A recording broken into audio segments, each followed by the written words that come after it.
저는 이렇게 중국인 사역을 좀 한 10년 정도 했습니다. 제일 중국인 사역을 하면서 제일 중요한 단어가 뭔가 관시라 그러더라고요. 우리나라 말로 관계. 중국인들에게 복음을 전하려면 관계가 돼야 된대요. 관시만 트면 뭐든지 다 된대요. 제가 어느 선교사님에게 제가 이렇게 이야기한 적이 있어요. 어느 날 중국 유학생이 저에게 돈 5만 원을 가지고 왔어요. 왜 가져왔냐고 물어보니까 목사님이 우리에게 해준 게 너무너무 고마워서 그 보답으로 5만 원을 주더라고요. 제가 그 돈을 차마 받을 수가 없어서 안 받았거든요. 그러니까 중국인 선교사님이 이렇게 이야기하더라고요. 정말 안타깝네요. 그렇게 이야기하시더라고요. 왜냐하면 그 중국인 여학생은 관시를 트기 위해서 목사님에게 그 돈 봉투를 들고 왔다는 거예요. 관시만 트면 그때부터는 무엇을 요구해도 다 된다는 거예요. 그런데 관시가 이게 관계가 터지지 않으면 아무리 좋은 말로 아무리 잘해줘도 복음이 들어가지 않는데요. 그 중국 선교사님이 저에게 이야기하더라고요. 그 돈 5만 원을 받았으면 그 유학생을 통해서 정말 그 유학생을 통해 전도의 문이 활짝 열렸을 거라 그러더라고요. 제가 그래서 그 말 듣고 다시 가서 그 5만 원 달라 그래서 받았어요. 그때부터 좀 사역의 문이 좀 열린 것 같습니다. 오늘 본문은 관계에 대해서 이야기하고 있습니다. 예수님과 우리의 관계에 대해서 이야기하고 있습니다. 오늘 우리가 이 본문을 읽으면서 여러분 마음 가운데 이런 단어가 들어오시면 한번 심각하게 한번 생각해 보셔야 됩니다. 그것을 제하여 버리실 것이요, 아니면 그것들을 불살을 것이라. 열매가 없으면 제하여 버릴 것이요, 불살라 버릴 것이다. 그런 단어가 들어오시는 분은 이 본문을 잘못 파악한 거예요.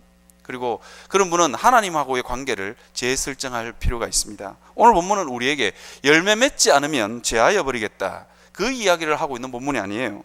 가지가 밖에 버리워져 불에 던져 사르리라. 하나님 그런 하나님 아니에요. 그것을 이 본문이 강조하고 있는 건 아닙니다. 여러분이 국어를 여러분 배우셨을 텐데 이 본문의 핵심은 뭐냐면 제하여 버리거나 불사를 것이라. 그것이 본문의 핵심이 아닙니다. 무엇이 핵심이냐면 거하다라는 단어입니다. 거하다. 주님께 거해라, 그 이야기를 하고 있는 것입니다. 주님 안에 거하면 우리가 자연스럽게 그 열매를 맺어갈 수 있다, 그렇게 이야기하고 있는 거예요. 그래서 주님이 강조하고 있는 건 내 안에 거해라, 그렇게 이야기합니다. 포도나무 둥치에 가지가 붙어 있으면 시간이 지나고 세월이 지나면 반드시 포도 열매를 맺게 되어져 있다 하는 것입니다. 이스라엘 백성들은 이 포도 농사를 많이 짓는 민족이잖아요. 그러니까 이걸 잘 알고 있는 거예요. 가지가 포도 둥치에 잘 붙어 있으면 이게 포도 열매를 이렇게 맺을 수 있다는 걸 너무너무 잘 알았던 것 같아요. 그런데 가지가 그 포도 둥치에 떨어져 있거나 아니면 그 포도 둥치에서 죽었거나 절단되면 포도 열매를 맺을 수 없다는, 그 가지가 아무리 좋은 가지라 할지라도, 그 가지가 아무리 이렇게 깊고 멀리 그리고 넓게 퍼져 있다 할지라도 둥치에서 떨어져 있으면 열매를 맺을 수 없다 하는 것을 이 이스라엘 농부들은 너무너무 잘 알았던 것 같아요. 그래서 주님이 오늘 본문에서 강조하고 있는 부분이 뭐냐, 내 안에 거하라 입니다.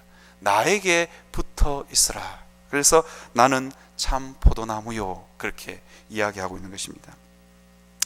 우리는 주님으로부터 계속해서 은혜를 공급받는 사람들입니다. 그러니까 이게 나도 모르게 저는 우리 교회 이렇게 새 가족들 이렇게 보면서 제가 참 놀라는 게 있어요. 뭐냐면 세월이 지나면 지날수록 처음 올 때하고 완전히 얼굴 표정이 점점 달라져요. 물론 안 달라지시는 분들도 있어요. 그런데 처음 올 때하고는 전혀 다르게 달라지시는 분들이 있어요. 이유가 뭐냐? 주님의 은혜가 계속해서 공급되기 때문이죠. 여러분, 이런 말이 있습니다. 우리나라 속담에 열을 굶어서 도둑질 안 할 사람 없다. 아무리 좋은 신앙의 백그라운드를 가지고 아무리 교리적인 지식이 많고 그리고 아무리 강한 의지력을 가지고 있어서 주님이 주시는 말씀대로 살 수 있는 능력이 있다 할지라도, 그리고 이건 이제 신학적으로 표현하면 교리적인 소양이 대단하고 윤리적인 의지가 대단해도 어떻게 살아야 될지를 분명히 알고 있음에도 불구하고 은혜가 공급되지 않으면 그렇게 살 수가 없는 것입니다. 우리가 교리를 잘 안다 할지라도, 너무너무 잘 안다 할지라도 은혜가 공급되지 않으면 이게 불가능한 거예요. 제가 얼마 전에 저희 집엔 TV가 없는데요. TV가 없는데 제가 얼마 전에 한번 인터넷에서 너무 TV가 보고 싶었어. 아이들 몰래 살짝 다운받았어. 정글의 법칙을 한번 본 적이 있어요. 그 정글의 법칙을 보면서 추성훈이라는 사람 여러분 아시는가 모르겠어요. 격투기 선수예요. 와, 힘이 대단하고 뭐 모든 게 근육이에요. 그런데 그분도 사흘 굶으니까 힘을 못 쓰더라고요. 근육이 점점 이렇게 쪼그라든다면서 그런 이야기를 하더라고요. 굶으면 뵐 수가 없는 거예요. 우리 신앙생활도 마찬가지입니다. 주님과 분리되어 있어서 은혜가 공급되지 않으면 우리가 아무리 좋은 신앙의 조건을 갖추고 아무리 많은 성경 지식을 가지고 있다 할지라도 은혜가 끊어지면 그때부터 그 사람은 힘을 쓸 수가 없습니다. 병들기도 하고 그때부터 아무런 일도 할 수 없는 것이 우리입니다. 그래서 주님은 우리에게 끊임없이 뭐라고 이야기하느냐, 열매보다도 더 중요한, 열매를 맺는 것보다 더 중요한 것, 거하라 이야기하십니다. 내 안에 거하라. 내 안에 거하기만 거하면 열매를 맺을 수 있다, 그렇게 말씀하시는 것입니다. 저는 오늘 이 설교를 준비하면서 도대체 거하는 게 뭘까? 제가 이 성경 말씀을 우리가 너무 잘 외우고 있잖아요. 잘 외우기도 하고 수없이 설교를 들었는데 제 머릿속에 도대체 거하는 게 뭘까? 아니, 거해야 열매를 맺을 수 있는 거 아니겠어요? 그죠? 저도 우리 모두 다가 주님의 충만한 은혜를 경험해 보고 싶어요. 그리고 충만한 은혜를 공급받고 싶습니다. 거하는 게 뭘까에 대해서 정말 곰곰이 한번 생각해 봤어요. 거하다 이 단어를 제가 묵상도 해보고 여러 가지 사전도 살펴봤습니다. 거하다라는 단어가 처음 탁 떠올랐을 때 제 머릿속에 말씀이 육신이 되어 우리 가운데 거하심에, 야, 이거다 하고 원어를 딱 찾아보니까 전혀 다른 단어를 사용했더라고요. 말씀이 육신이 되어 우리 가운데 거하심에 할 때 이 단어는 장막을 치다, 텐트를 치다 이 단어예요. 그런데 오늘 이 나의 안에 거하라 이 단어는 어떤 단어냐면 메노라는 단어를 썼어요. 메노라는 단어를 찾아보니까 이런 뜻이에요. 남다, 그 다음에 끝까지 기다리다, 그런 뜻이 있더라고요. 그래서 이 거하다라는 단어를 제가 쭉 이게 요한복음에 있는 전체에 있는 거하다라는 단어를 쭉 이렇게 보니까 이런 뜻이 있어요. 오늘 이 본문의 앞뒤 전후 맥락을 통해서 이 거하다라는 단어를 해석할 필요가 있습니다. 왜 주님이 남다라는 단어를 썼을까? 내게 남아 있으라, 그리고 나를 기다리라, 이 표현을 썼던 것입니다. 영어 성경 가지고 계신 분들은 찾아보면 remain 아니면 await라는 단어를 아마 썼을 겁니다. 그런 단어를 썼어요. 그 이유가 뭘까? 우리는 앞뒤 전후 문맥을 잘 살펴봐야 됩니다. 나는 포도나무요, 너희가 내 안에 거하라, 이 말을 예수님이 하실 때가 언제냐? 지금 십자가를 앞두고 있는, 지금 오늘 저녁이면 예수님이 잡히셔서 내일 새벽에 재판을 받고 아침 9시가 되면 십자가 처형장으로 끌려가기 일보 직전에 이 말씀을 하셨다는 거예요. 요한복음은 이게 최후의 만찬부터 시작해서 예수님이 처형되기 전까지, 이 15장인데요 18장까지 이 긴 장의 간격이 있지만 이게 지금 시간적인 간격으로 보면 목요일 저녁이에요. 예수님이 잡히시기 전 목요일 저녁에 이 나는 포도나무요 이 말씀을 하신 거예요. 그래서 이 거하다라는 단어가 뭐냐? 너희는 이렇게 표현할 수가 있습니다. 예수님이 십자가에 달리시고 잡히시자 베드로도 떠났고 제자들도 다 물고기 잡으러 갔고, 예수님에 대해서 예수라는 분을 우리가 3년을 따랐는데 그분에게는 희망이 없구나. 이게 이제 예수님에 대해서 절망하고 실족하고, 우리가 14장 앞전에 이렇게 이야기하죠. 예수님이 너희는 마음에 근심하지 말라. 그리고는 16장 1절에 보면 너희에게 이름은 내가 이것을 너희에게 이름 너희로 실족하지 않게 하려 함이라, 그렇게 되어 있습니다. 그래서 이 거하다라는 단어를 우리는 어떻게 해석할 수 있느냐?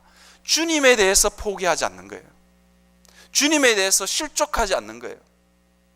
주님이 내 인생을 어떻게 바꾸어 갈지 모른다, 거기에 대해서 확실한 믿음을 가지고 그 주님 안에 붙어 있는 겁니다. 베드로도 떠났고 수많은 모든 제자들이 다 예수님을 떠나는 그 순간에 왜 예수님이 내 안에 거하라, 그리고 너희는 떠나지 마라, 그렇게 말씀하셨냐? 나로 인해 실족하지 마라. 그 말씀을 하시고 계신 것입니다. 우리는 종종 살다 보면 예수님에 대해서 아무 희망도, 교회에 출석함에도 불구하고 예수님에 대한 아무 희망도 없이 살아갈 때가 종종 있습니다. 우리가 예수님 안에 거하는 것은 그런 것이 아닙니다. 힘들기도 하고 어렵기도 하고 낭망스럽고 절망스러운 순간에도 예수님이 내 삶을 책임지고 계시다는 그 믿음을 포기하지 않는 것입니다.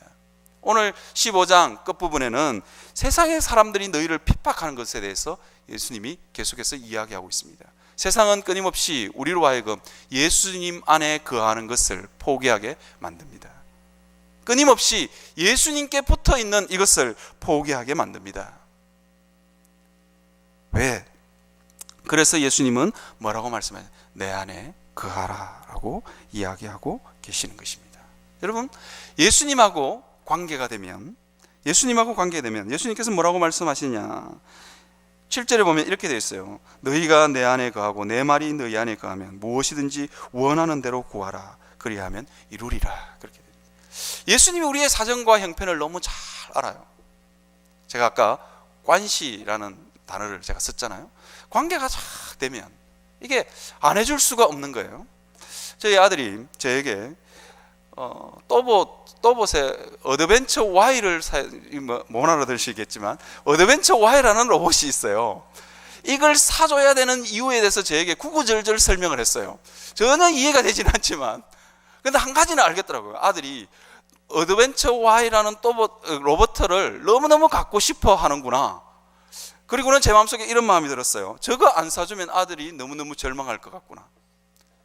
이게 이제 관계예요. 관계. 아침에 눈을 탁 뜨자마자 아빠 사줘야 돼. 그래서 제가 이렇게 이야기했어요. 5번을 기저귀에 오줌을 안 사면 사줄게. 그렇게 얘기했는데 오줌 사는 날은 애가 탁 일어나면서 너무너무 절망하는 거예요. 이러면서 샀어 아빠. 이러면서 5번째 안 사는 날 만세를 불렀어요. 그걸 탁 보는 순간 이게 아들하고 저하고 관계가 관시가 되는 거죠. 그러니까 이거 안 사주면 안 되겠다 이 생각이 들더라고요.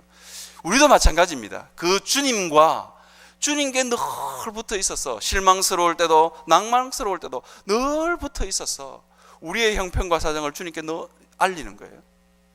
주님도 우리 사정을 아시고 이게 관계입니다. 거하는 것이 먼저입니다. 오늘 7절에 보면 순서가 그래요. 너희가 내 안에 거하고 그렇게 되어 있습니다. 거하고 주님하고 주님에게 실망스러운 마음, 실망스러워서 떠나고 싶을 때도 떠나지 않고 주님, 내가 이런 실망함들이 내게 있습니다. 주님, 내게 이런 절망이 있습니다. 내게 이런 불신앙이 있습니다. 솔직하게 우리의 모습을 주님께 아뢰는 것입니다. 그러면 주님이 우리 마음을 아시고 그리고는 뭐라고 말씀하시냐? 내 말이 너희 안에 거하며. 주님이 우리에게 뭔가를 말씀하시는 거예요. 내가 네 마음 다 안다. 그죠? 내 말이 너희 안에 거하며. 주님이 그런 형편을 보시면서 말씀하지 않는 분이 아니라는 거예요. 말씀하시는 거예요. 내가 너 형편을 알고 너의 아픔을 알고 너의 절망을 안다. 주님이 뭔가 말씀하시는 거예요. 그래서 그 말이 우리 안에 거하는 겁니다. 그러고 나서 뭐하냐? 거하면 무엇이든지 원하는 대로 구하라. 그리하면 이루리라. 이렇게 합니다. 우리는 거꾸로 하는 것 같아요. 거꾸로 구하고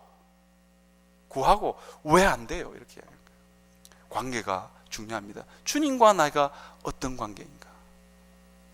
주님과 주님 안에 늘 거하는 사람은 내가 이것을 구해야 될지 구하지 말아야 될지 너무너무 잘 압니다. 왜? 주의 말씀이 있기 때문입니다.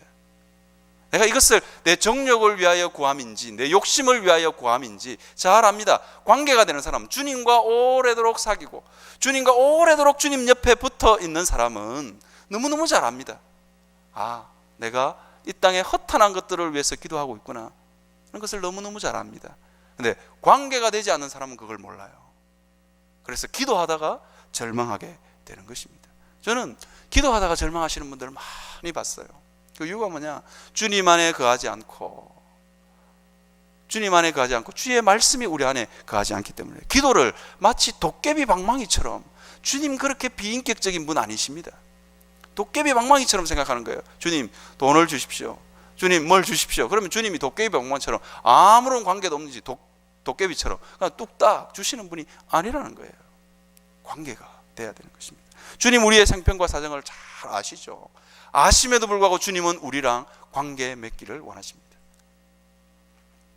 제가 그 이야기를 했잖아요. 안면에 바치면, 이게 중국 사람들이 관시 이야기를 하면서 안면에 바치면, 이게 중국 사람들이 관시가 너무 지나쳤어. 불법도 행해준대요.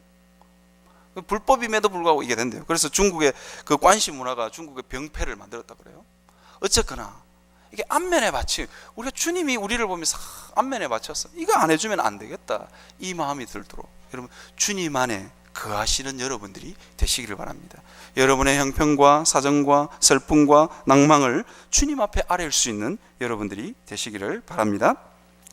오늘 본문에 보면 본문을 어떻게 나누느냐에 따라서 여러 가지 해석이 가능한데요, 이게 주님과 충만한 관계 안에 있는 사람, 이게 이제 신학적으로 얘기하면 주님과 충만한 연합 가운데 있는 사람은 특징이 있어요. 그게 뭐냐면 주님이 왜 나의 안에 거하라 이 말씀을 하셨느냐. 오늘 본문에 보면, 본문을 여러분 잘 찬찬히 뜯어보면 하게 하려 함이라 라는 단어가 4번 나와요. 나의 안에 거하게 되면 이렇게 된다는 거예요. 나의 안에 거하게 되면 11절에 보면 내가 이것을 너희에게 이름은 내 기쁨이 너희 안에 있어 너희 기쁨을 충만하게 하려 함이라, 그렇게 되어 있습니다. 여러분 주님 안에서 거하시는 분은 그 마음 안에 기쁨이 있습니다. 여러분 내가 주님 안에 거하고 있는지 거하고 있지 않은지를 판단하는 바로미터가 뭐냐? 기쁨이라는 거예요. 주님께서 내가 주 안에 거하고 주님이 내 안에 거하면 반드시 그 마음 안에 기쁨이 있습니다. 교회 오래 다니신 분들 이렇게 보면 가끔씩 보면 무서워요. 교리도 너무너무 잘 알고 성경도 너무너무 잘 알아요. 교회 생활하는 봉사의 원리도 너무너무 잘 알아요. 그런데 무서워. 왜 그런지 모르겠어요. 무서워. 그냥 이유가 뭔지 아세요? 주님이 주시는 기쁨이 없기 때문입니다. 그래서 내 마음에 기쁨이 없다, 내가 주님하고 그하고 있지, 주님하고 관계가 별로 없는 삶을 살고 있구나. 여러분 있잖아요, 결혼을 해서 오래도록 이렇게 살면, 저는 우리 교회에 그 초등 1부에 있는 아이 하나, 우리 딸 아닙니다. 우리 딸도 초등 1부에 있지만 우리 딸 아닙니다. 어떤 한 아이를 보면 만나면 기분이 좋아. 그래서 제가 그 아이를 보면 야 너는 산소 탱크야 늘 그렇게 이야기해 주거든요. 걔를 보면 너무너무 기분이 좋아. 길에서 만나든 엘리베이터에서 만나든 피아노 앞에서 만나든 어디든지 만나면 걔는 너무너무 활기차요. 그리고 쭉 쳐져 있다가도 걔만 보면 기분이 확 좋아져. 기분이 확 좋아져요. 너무너무 학교 앞에서 한번 만났는데 씩씩하게 굉장히 키가 자그마한 아이인데 자기 몸에 반 정도 되는 가방을 씩씩하게 메고 확 땀을 뻘뻘 흘리면서 그러는 거예요. 어디 가니? 그러니까 영어학원 가요 이러더라고요. 왜 그렇게 빨리 가니? 그러니까 영어학원 갔다가요 피아노 학원도 가야 되고요, 피아노 갔다가요 또 뭐도 해야 돼요 이러면서 와 열심히 걸어가더라고요. 이 기쁨이 주님하고 거하는 사람에게 주님 안에 있는 기쁨이 묻어가는 거예요. 내 안에 기쁨이 없다, 내 일상의 삶 가운데 늘 짜증이 있다, 그분은 내가 주님 안에 거하고 있는지 한번 체크하고 점검해 봐야 됩니다. 그 다음에 두 번째 결과가 있어요. 두 번째 결과는 뭐냐면 사랑하게 하려 함이라, 그렇게 되어 있습니다. 사랑하게 하려 함이라, 그렇게 되어 있습니다. 어디냐? 17절에 보면 내가 이것을 너희에게 명함은 너희로 서로 사랑하게 하려 함이라, 그렇게 되어 있습니다. 주님과 교제 안에 주님과 깊은 거함이 있는 사람은 사랑하게 됩니다. 다른 사람을 보면 사랑하게 돼요. 제가 가끔씩 신방을 가요. 병원 신방을 가는데 보통은 우리 순장님들하고 같이 가거든요. 나는 하나도 안 슬픈데 순장님이 울어요. 그때마다 제가 뭘 느끼냐면 저분의 마음속에는 정말 국률이 있구나. 그래서 솔직히 어떤 분에 대해서는 눈물 흘릴 때가 있어요. 그런데 남자의 체면상, 그리고 또 목사까지 거기서 또 울면 좀 그렇잖아요. 그래서 제가 안 우는, 그냥 안 우는 거지. 저도 가끔씩 그럴 때가 있습니다. 저도 가끔씩 울고 싶을 때가 있고 우리 순장님들이 우실 때가 있는데 그냥 수술 받으면 나을 건데, 좀 병원에 몇 개월 있으면 나을 건데 그게 너무너무 마음 아픈 거예요. 이유가 뭐냐? 사랑함이 있는 거죠. 다른 사람을 향한 긍휼의 마음이 있는 거예요. 여러분, 이게 제가요, 아픈 부분 보면서 제가 울 사람이 아니에요. 눈물이 나거나 가슴이 찡하거나 그런 사람이 아니에요. 이건 누가 주시냐? 하나님이 주시는 거예요. 주님과 거함이 있는 사람에게는 이 긍휼함이 있습니다. 여러분, 하나님은 우리가 다른 사람을 긍휼히 여기는 것에 대해서 결코 지나치는 분이 아니에요. 그래서 성경은 뭐라 하냐? 긍휼히 여기는 자는 복이 있나니 긍휼히 여김을 받을 것이며, 그렇게 얘기했어요. 얼마 전에 언젠가 어느 목사님이 설교를 하셨어요. 북한에서 있었던 일이라 그래요. 이게 빨래를 한참 하고 있다가, 북한에는 굉장히 옷이 귀하잖아요. 빨래를 한참 하고 있다가 북한에는 세탁기도 없고 그래서 강가에서 빨래를 한참 하는데 옷이 이렇게 둥둥 떠내려간 거예요. 둥둥 떠내려갔는데 참 갑자기 저걸 건져야 되겠다는 생각이 탁 들었는데, 그 사람 마음속에 이런 생각이 들었대요. 무슨 생각이 들었냐? 저거 떠내려가면 누군가가 주워서 있겠지. 누군가가 춥고 헐벗은 사람이 주워 있겠지. 그런 생각을 하고 그냥 흘려 보냈다 그래요. 하나님 앞에 딱 섰을 때, 사실인지 아닌지는 잘 모르겠습니다. 하나님 앞에 섰을 때 뭐라고 이야기하느냐? 하나님이 네가 잘한 건 아무것도 없는데 그때 옷 하나 이렇게 떠내려 보낸 그 마음을 내가 기억하고 있다. 그렇게 말씀하시더래요. 여러분, 우리가 하나님 앞에서 누구를 긍휼히 여기느냐, 굉장히 중요한 문제입니다. 우리는 갑질하다라는 단어를 우리는 흔히들 씁니다. 어르신들은 잘 모르겠지만, 가령 예를 들면 이런 거예요. 대한항공 회장 딸이 땅콩 봉지채 줬다고 기장을 말이에요, 그 멀리 미국 땅에서 기장을 내려버려 가지고 국제적으로 지금 망신을 당하고 있잖아요. 그런 거예요.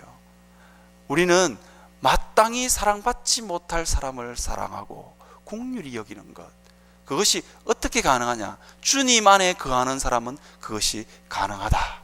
그 이야기를 본문은 하고 있습니다.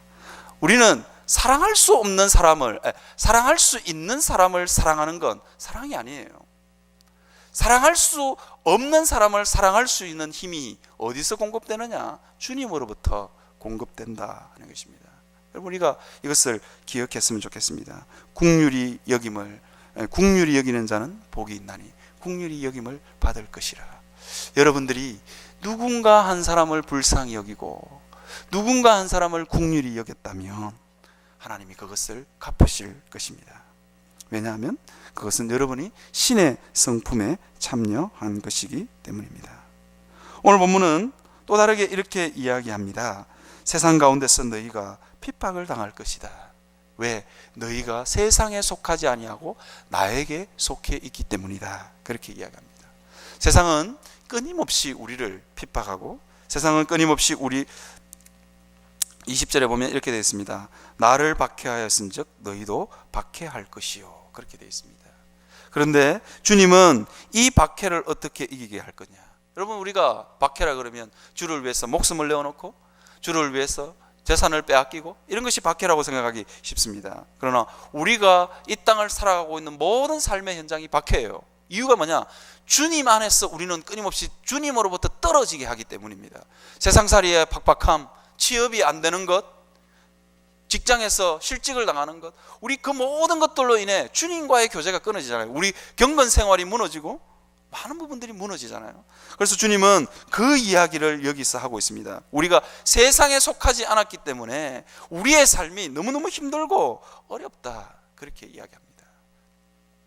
세상이 우리를 가만히 내버려 두지 않을 거기 때문에 우리 삶이 너무너무 힘들다 하는 것입니다. 그런데 주님은 뭐라고 말씀하시느냐? 그 세상 한가운데서 16장 1절입니다. 내가 이것을 너희에게 이르면 너희로 실족하지 않게 하려 함이라. 그렇게 이야기합니다. 실족하지 않게 하려 함이라. 그렇게 이야기합니다. 누구를 통해서? 그 앞전에 26절에 보면 내가 아버지께로부터 너희에게 보낼, 15장 26절입니다. 내가 아버지께로부터 너희에게 보낼 보혜사 곧 아버지로부터 나오시는 진리의 성령이 오실 때에 그가 나를 정언하실 것이요. 그렇게 되어 있습니다. 진리의 성령님께서 오셔서 핍박 가운데 있는 성도를 위로하고, 진리의 성령님께서 오셔서 예수님이 우리에게 뭐라고 말씀하시는지를 기억나게 하신다. 그리고 기억나게 하셔서 실족하지 않게 하신다. 이것이 주 안에 거하고 있는 사람의 특징입니다. 결과입니다. 주님 안에 우리가 주님 안에 거하면 이런 복을 누리게 됩니다. 제가 한 예를 들고 마치려고 합니다. 제 자랑 같아서 조금 좀 그렇긴 한데, 저는 고3 때 이런 일이 있었어요.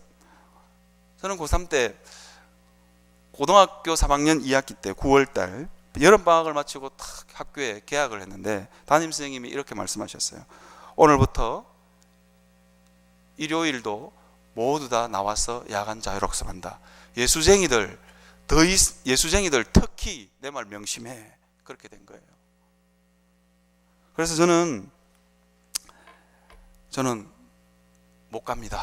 그렇게 이야기했는데 3학년 교무실 전체가, 저희들은 3학년 교무실이 따로 있었어요.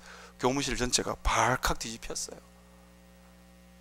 저희 학년이 600명인데 600명 중에 2명, 내 친구하고 저하고 같은 교회를 다녔거든요. 시골교회 다니는 아직 고신정신이 살아있는 그 두 교회에서 다니는 제 친구 둘이가 못 갑니다 된 거예요. 12반에 있고 4반에 있었는데 4반 교실이 덜컥 뒤집혔고 12반도 덜컥 뒤집혔어요. 아이들이 전부 다 나와서 무슨 일인데 하고 난리를 쳤어요. 근데 도저히 갈 수가 없는 거예요. 그래서 실제로 주일날 안 갔습니다. 안 가고는 우리 교회 목사님이 저를 이렇게 불렀어. 이렇게 얘기하더라고요. 주일날 예배를 다 마치고 이제 학교로 돌아가는 길에, 저는 그때 시골에 있었기 때문에 울산에서 이렇게 하숙을 했어요. 돌아가는 길에 담임 목사님, 담임 선생님 집에 찾아가서 무릎 꿇고 빌어라, 그렇게 이야기하시더라고요. 그래서 제 기억에 무릎 꿇고 담임 목사님 아파트 문 앞에 1시간을 기다렸던 적이 있어요. 담임 목사님 사모님이 너무너무 안쓰러워서, 담임 선생님 사모님이 너무너무 안타까워서 저보고 그러더라고요. 학생 이제 돌아가지. 아닙니다. 그래서 1시간을 기다리니까 담임 선생님이 들어와 그러시더라고요. 들어와 그러시면서 너는 이제 3학년 4반 아니야, 가, 이러더라고요. 그래서 탁 돌아서서 나오는데 선생님이 미운 것이 아니라 그 말을 하셔야 되는 선생님도 너무너무 불쌍하고, 그리고는 제 마음속에 성령 하나님이 주시는 위로함이 있었어요. 그 선생님이 너무너무 불쌍하기도 하고 선생님이 너무너무 존경스럽기도 하고, 그 마음이 제 마음속에 확 부어지더라고요. 저를 그렇게 구박하고 매도들고 그랬던 선생님임에도 불구하고 그 선생님이 너무너무 사랑스럽고, 그리고 성령 하나님께서 저에게 주는 위로가 있었습니다. 괜찮아, 네가 나를 위해서 이 정도까지 해줘서 너무너무 고마워. 그 위로가 있었습니다. 누가 이 위로를 경험하느냐? 주를 위해서 성령께서 이 땅에서 핍박당하고 예수 믿는 것 때문에 손해보는 사람들에게 성령께서 주시는 위로입니다. 이것이 오늘 본문에 뭐라면 너희로 실족하지 않게 하려 함이니, 우리가 세상에서 우겨싸임을 당하기도 하고 온갖 박해와 핍박이 있음에도 불구하고 우리가 주님 안에 거하면 주께서 우리를 실족할 수 있는 길을 피하게 해주시는 거예요. 그리고 무엇으로? 예수님의 말씀을 기억나게 함으로. 예수님의 말씀, 내가 너희에게 한 말을 성령께서 친히 해주심으로 우리를 위로하시는 분이 성령 하나님이시라는 거예요. 누가 그 복을 누립니까? 누가 기쁨을 누리고 누가 사랑하게 되고 누가 성령 하나님의 위로를 경험합니까? 주님 안에 거하는 사람입니다. 인생이 고달프고 힘들음에도 불구하고 주님께 소망을 두고 주를 떠나지 않는 사람, 주께 끝까지 붙어 있는 사람이 그 복을 누린다. 그렇게 오늘 본문은 우리에게 약속하고 있습니다. 주님 안에 거하시는 여러분들이 되시기를 바랍니다. 우리 이 시간 다 같이 찬양하겠습니다. 내일 일은 난 몰라요. 우리 다 같이 찬양하도록 하겠습니다.